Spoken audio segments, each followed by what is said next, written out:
স্বামী নিয়ে থাকলে সুখে আগুন জ্বলে কিছু ডাইনির বুকে। কথাটা অনেক মজা তাই না? কিন্তু কথাটা কিন্তু 100% ট্রু। কারণ আপনি যখনই আপনার হাজব্যান্ডকে নিয়ে খুব হ্যাপি থাকবেন তখনই দেখবেন অনেক মানুষ এটাতে জেলাস ফিল করছে। হ্যালো এভরিওয়ান, আসসালামু আলাইকুম। This is me Tanima. Welcome back to my new vlog. আশা করি সবাই খুব ভালো আছেন। আমিও আলহামদুলিল্লাহ অনেক ভালো আছি। তো আজকে আমি মাওয়া ঘাটে গিয়েছিলাম আর একটা খুবই স্পেশাল জায়গায় গিয়েছিলাম, সেটাই আপনাদের সঙ্গে এই ভ্লগে শেয়ার করব। তো অবশ্যই আপনারা ফুল ভ্লগটি দেখবেন এবং আমার ছোট্ট চ্যানেলটিতে প্লিজ একটি সাবস্ক্রাইব করে দিবেন, ওকে? আর কমেন্ট করে জানাবেন যে ভ্লগটি কেমন লেগেছে। তো চলুন ভ্লগটা স্টার্ট করা যাক। আজকে ছিল 16ই ডিসেম্বরের ছুটি, তো আমরা ঠিক করি মাওয়া ঘাটে যাব আর পাশে যেই লিফ লাউঞ্জটা আছে সেটাতেও একটু ভিজিট করে আসব। তো ফার্স্টে আমার হাজব্যান্ডের ফ্রেন্ডের বাসায় আমরা যাই ওয়ারিতে, সেখান থেকে আমরা একসঙ্গে 4 জন আসলে মাওয়া ঘাটে যাচ্ছিলাম। তো রাস্তাটা বেশ ভালোই ছিল, খুবই সুন্দর লাগছিল, দেখতে দেখতে যাচ্ছিলাম। খুব একটা ভিড় ছিল না, যদিও কয়েকটা রাস্তা একটু বন্ধ ছিল, ওখানে মানে পিকনিক টাইপের কিছু হচ্ছিল যেহেতু বিজয় দিবস। তো তারপরেও আমরা ঠিকভাবে যেতে পেরেছিলাম আর মাওয়াঘাটে যেতে আমাদের বেশি একটা টাইম লাগেনি। আমরা দুপুরে লাঞ্চ করে বের হয়েছিলাম আর পৌঁছাতে পৌঁছাতে আমাদের বিকাল হয়ে গেছিলো, মানে 4টা মতো বেজে গেছিলো। তো 4টার দিকে আর কি আমরা ওখানে ঘোরাঘুরি করি আর যাওয়ার পথে প্রজেক্ট হিলসা দেখতে পেলাম, দেন অনেকগুলো নতুন নতুন রেস্টুরেন্ট দেখতে পেলাম। আসলে একদিন প্ল্যান করে সেখানে খেতে হবে, যেহেতু আমরা লাঞ্চ করে এসেছি তো আর ইলিশ খাওয়ার কোনো আমাদের জায়গা ছিল না। ইলিশ আর খেতে পারবো না আজকে। তো আমরা প্রথমে ভিতরে ঢুকি আর দেখি অনেক লোকাল টাইপের খাবারের দোকানও আছে আর ওখানে অনেক ধরনের ইলিশ পাওয়া যাচ্ছিল। তো ভালো লাগছিল, বাট আর খাওয়ার মতো পেটে স্পেস ছিল না। তো কি করার আর, আমরা ফার্স্টে গিয়ে হচ্ছে চা খাই। ওখানে ঘাটের পাশেই হচ্ছে একটা টি স্টল ছিল আর ওখানে একটা মামা খুব সুন্দর করে চা বানাচ্ছিল, অনেক বেশি করে দুধ আর মালাই দিয়ে। তো দেখে আমার খুব খেতে মন চাইলো, তো আমরা ফার্স্টেই মালাই চা নিয়ে নিলাম।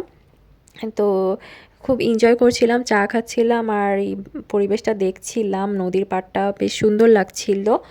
আর প্রায় বিকালের শেষ দিকে তো তো এখনই হচ্ছে সানসেট হবে, সেটা আমরা উপভোগ করছিলাম।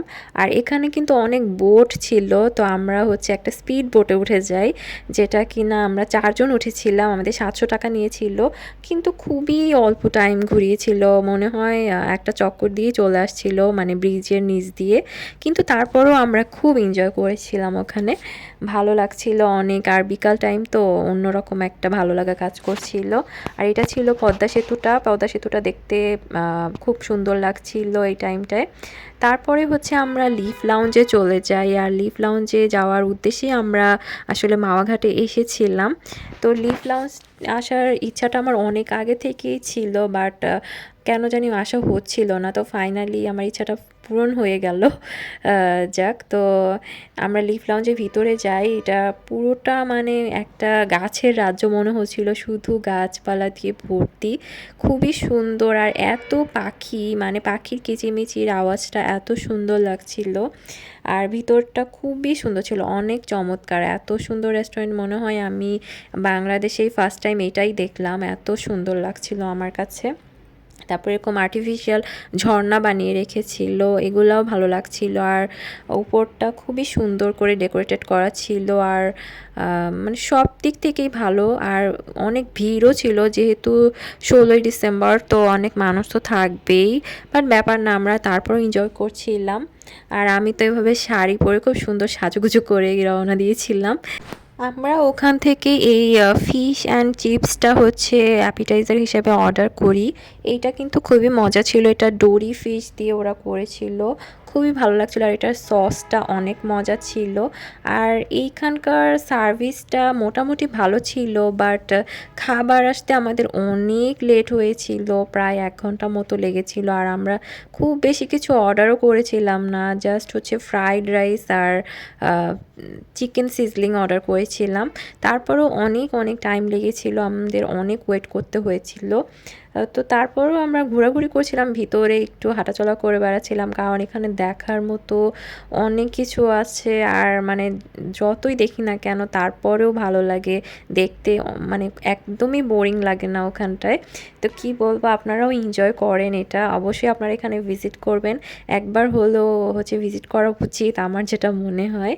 তো ভিতরটা আমরা সব দিকেই ঘুরে ঘুরে দেখছিলাম, আর যেহেতু একটু একটু শীত ছিল তো তারপরেও ভালো লাগছিল। আর এখানে এই যে লাইভ কাবাব বানানো হচ্ছিল, শিক কাবাব যেটা, তো উনি হচ্ছে খুব সুন্দর করে বানাচ্ছিল, আর আমি যেহেতু ভিডিও করছিলাম উনি আরও সুন্দর করে বানানো স্টার্ট করে, আমাকে দেখিয়ে দেখিয়ে দেখেন কত সুন্দর করে সে এই শিক কাবাবগুলো বানাচ্ছিল এরকম আগুনের তাপের কাছে দাঁড়িয়ে দাঁড়িয়ে। আর এইটা খেতে কেমন হবে আমি জানি না, আমার আসলে ট্রাই করা হয়নি, নেক্সট টাইম যদি যাই তাহলে অবশ্যই ট্রাই করব নান রুটি আর এই শিক কাবাবটা, মনে হয় খুব টেস্টি হবে। এখানে খাবারের প্রাইসটা তুলনামূলক একটু বেশি ছিল, আর বেশি তো হবেই যেহেতু এটা এত সুন্দর করে ডেকোরেট করা, মানে রেস্টুরেন্টটা এত সুন্দর, তো খাবারের প্রাইস তো একটু বেশি হওয়াই উচিত। তো যাই হোক ব্যাপার না, কিন্তু সবথেকে খারাপ যেটা লেগেছে খাবার আসতে অনেক লেট হয়েছিল, এই জন্য আমাদের বাসায় ফিরতেও লেট হয়ে গেছিলো। তো আমরা অনেকক্ষণ ওয়েট করতে করতে তারপরে খাবারটা ফাইনালি চলে আসে। খাবারটা দেরি করে আসলেও কিন্তু খাবারটা কিন্তু খুব মজার ছিল, আর আমরা বেশ এনজয় করে খেয়েছিলাম। মানে ফ্রাইড রাইসটাও মজা ছিল, আবার চিকেন সিজলিংটাও বেশ মজা ছিল। তো এইটা ছিল আমাদের বিলটা, বিলটা দেখলেই বুঝতে পারবেন খাবারের দামটা কীরকম হয়, আর সব খাবারই এরকমই দামই ছিল। তারপরে আমাদের ঘোরাঘুরি শেষ হয়ে যায়, আমরা খুব ফাস্ট ডিনারটা কমপ্লিট করি আর এখান থেকে বের হয়ে যাই। আজকের মতো আমার এখানে ঘোরাঘুরি শেষ। তারপরে আমরা বাসার উদ্দেশ্যে রওনা হই, আর আমাদের বাসায় ফিরতে অনেক লেট হয়, কারণ রাস্তায় আসার সময় প্রচুর জ্যাম ছিল। তো কী আর করার, এই যে 16ই ডিসেম্বর জ্যাম তো হবেই। পুরো রাস্তা এরকম করে সাজানো ছিল, খুব সুন্দর লাইটিং করা, এই যে শাপলা চত্বরটাও খুব সুন্দর লাইটিং করা। তারপর আমাদের একটু ডেজার্ট খাওয়ার ক্রেভিং হয়, তো আমরা এই হট কেকে চলে আসি, আর এখান থেকে আমরা ডেজার্ট নিয়ে ফেলি। তারপরে আমরা লাস্টে এই ডেজার্টটা ট্রাই করি। আজকের মতো আমার ব্লগটি এই পর্যন্তই, আশা করি আপনাদের ভালো লেগেছে। ভালো লাগলে কিন্তু অবশ্যই আমার চ্যানেলটিতে একটি সাবস্ক্রাইব করে দিবেন, এবং ভিডিওতে লাইক কমেন্ট শেয়ার করতে কিন্তু একদমই ভুলবেন না। সবাই ভালো থাকবেন, আল্লাহ হাফেজ।